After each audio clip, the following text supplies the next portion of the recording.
Тук имаме бисквитена торта с кафе, кондензирано мляко, бисквити, крем с мляко. А тук съм си направила една салатка с моркови, зеле, майонеза. Ще си сложим от тези вкусни гриловани маслинки. Но, докато правя салатата, усетих, че нещо мирише на странно, на изгоряло.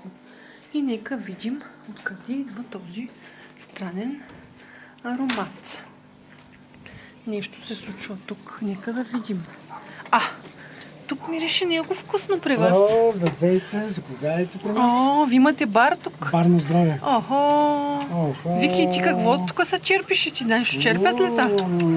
Може да видим кое мириш така вкусно. Може.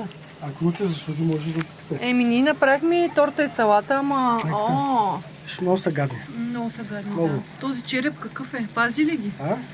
Пази ги против уроки. Вики, вкусно ли е мамо такова? Ето Викито може да ти каже с тати какво сме измислили. Може да си запалим кое? Наргилето.